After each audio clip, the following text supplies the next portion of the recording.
കാസർഗോഡ് നിന്ന് കുട്ടപ്പൻ ഒരു ഓട്ടോറിക്ഷയിൽ തിരുവനന്തപുരത്തേക്ക് പുറപ്പെട്ടു. 2 കൊല്ലം കഴിഞ്ഞാണ് തിരുവനന്തപുരത്ത് എത്തിയത്. എന്തുകൊണ്ട്? 2 കൊല്ലം കഴിഞ്ഞാണ് തിരുവനന്തപുരത്ത് എത്തിയത്. എന്തുകൊണ്ട്? ഓട്ടോറിക്ഷയിലാണ് പുറപ്പെട്ടത്. കാസർഗോഡ് നിന്ന് തിരുവനന്തപുരത്തേക്കാണ് പോയത്. 2 കൊല്ലം കഴിഞ്ഞാണ് അദ്ദേഹം തിരുവനന്തപുരത്ത് എത്തിയത്. എന്തുകൊണ്ട്? 2 കൊല്ലം കഴിഞ്ഞതുകൊണ്ട്. 2 കൊല്ലം കഴിഞ്ഞതുകൊണ്ട്. അതെങ്ങനെയാ ശരിയാവുന്നത്? അല്ലേ? ഒന്നുകൂടെ വായിച്ചു നോക്കൂ. കാസർഗോഡ് 2 കൊല്ലം കഴിഞ്ഞാണ് എത്തിയത് തിരുവനന്തപുരത്ത്.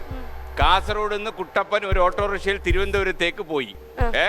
2 കൊല്ലം കഴിഞ്ഞാണ്. അതെ, ഒന്ന് കാസർഗോഡ് നിന്ന് പോകുമ്പോ ഒന്ന് കോഴിക്കോട് കൊല്ലമുണ്ട്, ഒന്ന് വേറൊരു കൊല്ലമുണ്ട്. ശരിക്കുള്ള ഒരു ചെറിയ കേസല്ല കേട്ടോ. ഇതൊരു ഒന്നൊന്നര അൻസിബ. എന്റെ അൻസിബ പറഞ്ഞ ഉത്തരം ശരിയാണ്. കൊയിലാണ്ടിക്കകത്ത് അടുത്തുള്ള കൊല്ലവും യഥാർത്ഥ കൊല്ലവും കഴിഞ്ഞ് ആണ് തിരുവനന്തപുരത്ത് എത്തിയത്. 2 കൊല്ലം കഴിഞ്ഞാണ് എത്തിയത്. അപ്പൊ 30 സെക്കൻഡ്. എൻ്റെ അമ്മോ, ഇത് ഞാൻ വിചാരിച്ചത് എന്തെല്ലാം കാര്യങ്ങളാണ് പറഞ്ഞത്. പേടിയാവും, എൻ്റെ കയ്യെ പിടിച്ചോണേ. എൻ്റെ അമ്മോ, വരൂ അമൃത വരൂ. 30 സെക്കൻഡാണ്. അവിടെ ചെന്നിട്ട് എന്ത് കലാപരിപാടിയാണ് ചെയ്യേണ്ടതെന്ന് അറിയാൻ നമുക്ക് ഓവർ ടു അർത്ഥന. ഈ ടാസ്ക് ആണ് 4 കീ ചാലഞ്ച്. ഇവിടെ ഒരു കീ ഉണ്ട്. ശ്രദ്ധിച്ചു നോക്കുകയാണെങ്കിൽ കാണാം, ഈ ബോക്സിൽ 4 ലോക്സും ഉണ്ട്.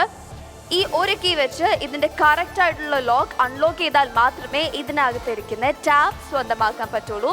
ഈ tab sponsored by Lulu connect. അപ്പോൾ ചെയ്യേണ്ടത് എന്താണെന്ന് വെച്ചാൽ, ഇവിടെ വന്ന് കയ്യിലുള്ള കാർഡ് ആദ്യമേ എന്നെ ഏൽപ്പിച്ച് ഇത് അൺലോക്ക് ചെയ്യാൻ ട്രൈ ചെയ്ത് അൺലോക്ക് ചെയ്യാൻ സക്സസ്ഫുൾ ആവുകയാണെങ്കിൽ ഈ ടാബ് എടുത്ത് വിത്തിൻ 30 സെക്കൻഡ്സ് ഈ നിലവറയുടെ പുറത്ത് കടക്കണം. അല്ലെങ്കിൽ ഡോർ ക്ലോസ്ഡ് ആവും, ഇതിനകത്ത് പെട്ടുപോകും. വേഗം 30 സെക്കൻഡ്സിനകത്ത് ഇത്രയും ട്രൈ ചെയ്യണം.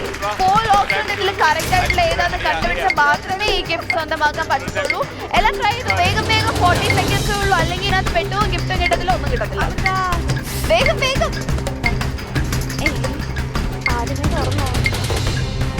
ആദ്യമേ തുറന്നത് എന്തൊരു ഭാഗ്യാ ദൈവമേ. ഓ, ആ ടാബ് കൂളായിട്ട് എടുക്കുക. ഇഷ്ടംപോലെ സമയമുണ്ട്.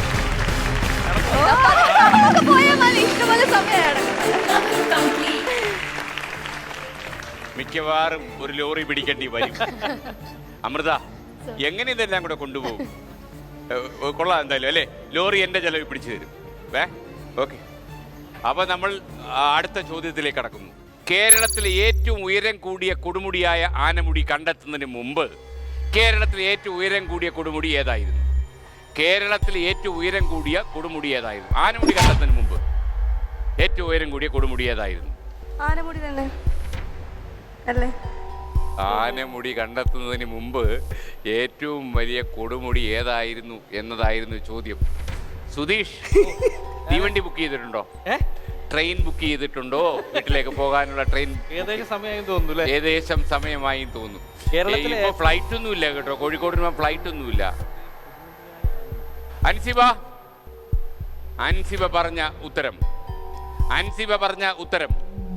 KP ഉമർ പറയുന്ന പോലെ പറഞ്ഞാൽ അൻസിബ പറഞ്ഞ ഉത്തരം ചെവി പൊത്തിക്കോളും. അൻസിബ പറഞ്ഞ ഉത്തരം ശരിയാണ്. അൻസിബ പറഞ്ഞ ഉത്തരം ശരിയാണ്. അൻസിബ പറഞ്ഞ ഉത്തരം ശരിയാണ്. ആനമുടി കണ്ടെത്തുന്നതിന് മുമ്പ് ഏറ്റവും വലിയ കൊടുമുടി, അത് ആനമുടി കണ്ടെത്തിയില്ലതല്ലേ ഉള്ളൂ, ആനമുടി തന്നെയാണല്ലോ.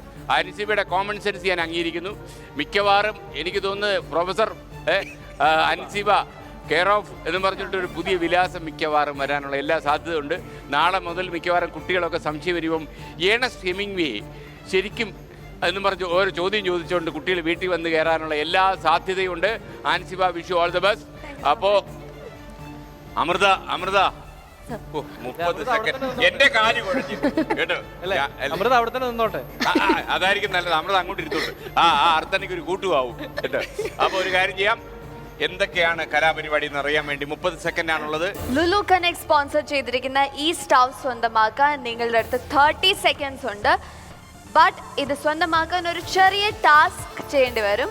ആ ടാസ്ക് ആണ് ഈ ടോർച്ച് കണ്ടല്ലോ, ഇതിവിടെ ഡിസ്മാൻഡിൽ ചെയ്ത് വെക്കാൻ പോവാണ്. ഓരോ പാർട്സ് ആക്കി എടുത്ത് വെക്കാൻ പോവാണ്. ഇത് തിരിച്ച് ഇതെങ്ങനെയായിരുന്നു വരുന്നത് അതേ പരുവത്തിലാക്കി വെക്കുക എന്നുള്ളതാണ് ഇവിടെ വരുന്ന അംബാസഡറിന്റെ ഡ്യൂട്ടി. പക്ഷേ ഇവിടെ നിന്ന് ഞാൻ ചെയ്തതുപോലെ ഒന്നും ചെയ്യാൻ പറ്റത്തില്ല. ബിഹൈൻഡ് ദ വാൾ എന്നാണ് ഈ ടാസ്കിന്റെ പേര്. അതുകൊണ്ട് തന്നെ ഈ വാളിന്റെ ബാക്കിൽ വന്ന് നിന്നിട്ട് സ്ട്രെയിറ്റ് ആയിട്ട് നിൽക്കണം. ഒളിഞ്ഞു നോക്കാൻ പാടില്ല, സൈഡിൽ കൂടെ ഒന്നും നോക്കാൻ പാടില്ല, ഇതിന്റെ ഇടയിൽ കൂടെ ഒന്നും നോക്കാൻ പാടില്ല. കൈ മാത്രം ഇട്ട് ഇത് അറേഞ്ച് ചെയ്ത് വെക്കണം. ഇതെങ്ങനെയായിരുന്നു അതേ രീതിയിൽ അറേഞ്ച് ചെയ്ത് വെക്കണം. വിത്തിൻ 30 seconds ഇത്രയും അറേഞ്ച് ചെയ്ത് കഴിഞ്ഞാൽ ആ സ്റ്റൗ എടുത്ത് പുറത്ത് കടന്നാൽ മാത്രമേ ഈ ടാസ്ക് കംപ്ലീറ്റ് ആവുകയുള്ളൂ. ഇതെല്ലാം ചെയ്യുന്നതിന് മുമ്പ് ആദ്യം തന്നെ കാർഡ് കൊണ്ടുവന്ന് എന്നെ ഏൽപ്പിക്കണം. അമൃത മിക്ക ഈസി ആയിട്ട് ചെയ്യും. All the best. 30 seconds ആണ് ഈ ടാസ്കിന്റെ ടൈം. അത് ശ്രദ്ധിക്കണം. നോക്കാൻ പാടില്ല, ഒളിഞ്ഞു നോക്കാനൊന്നും പാടില്ല, ഇതിനിടയ്ക്ക് എവിടെയൊക്കെ ഇരിക്കണമെന്നൊന്നും പറയാൻ പറ്റില്ല. എല്ലാം കൈ അകന്നിട്ടിട്ട് മാത്രമേ പറ്റത്തുള്ളൂ. നോക്കാൻ പാടില്ല, സൈഡിൽ കൂടെ ഒന്നും ഒളിഞ്ഞു നോക്കാനൊന്നും പാടില്ല. ജസ്റ്റ് വെച്ച പോരാ, ആ വെച്ചത് പ്രോപ്പർ ആയിട്ട് ചെയ്താൽ മാത്രമേ ഇതുള്ളൂ, അല്ലെങ്കിൽ ഡിസ്ക്വാളിഫൈ ചെയ്യും. എല്ലാം സെറ്റ് ചെയ്ത് കഴിഞ്ഞ് ആ സ്റ്റൗ എടുത്ത് പുറത്തിറങ്ങാൻ മാത്രമേ പറ്റത്തുള്ളൂ. ക്ലോസ് ആവണം, പെട്ടെന്ന് ടാസ്ക് കംപ്ലീറ്റ് ചെയ്താൽ മാത്രമേ ഗിഫ്റ്റ് എടുക്കാൻ പറ്റത്തുള്ളൂ.